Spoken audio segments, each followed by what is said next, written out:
Hey, welcome to Training Videos. In this video, we will help you to understand the board editor and card settings options of the execution board. Before we start using the features and capabilities of the execution board, let us give you a quick overview of execution board. It helps you visually track the progress of all the cards and also categorize them as per your business needs across multiple lanes and columns. It comprises lanes that are value streams and are used for managing work.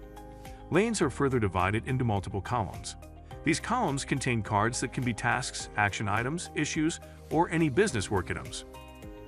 Now, to customize your board, you have the option to configure lanes and columns as per your desired requirement.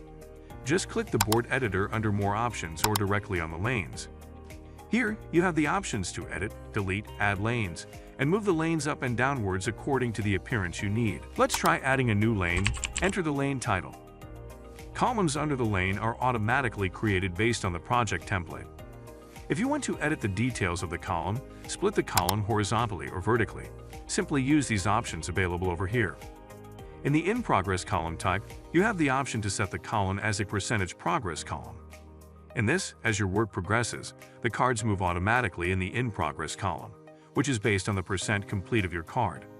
To know more about configuring the percent progress of your card, go through our training video related to working with preferences for computing the percent progress fields.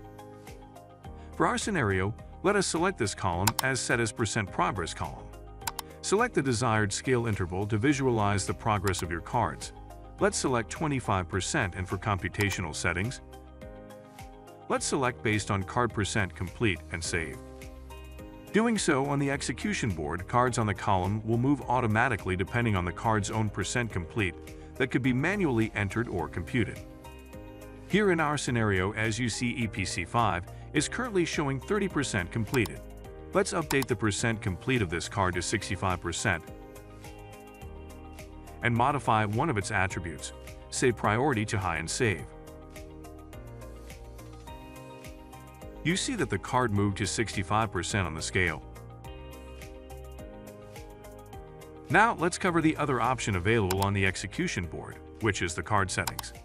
Here you can set the default board lane for your card type, set the color of the card, define default totos, and even design the card on how you want to visualize your cards on the board.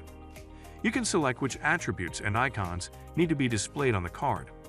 For example, drag and drop the icons or attributes that you want to see upfront on the card. The actions that you perform here can be previewed in this section. Hope you got your basic understanding of using the board editor and card settings option of the execution board by going through this training video. In the next part, we will cover the remaining options that will help you to explore execution board. Let's catch you in the next part of the execution board training video. Thank you.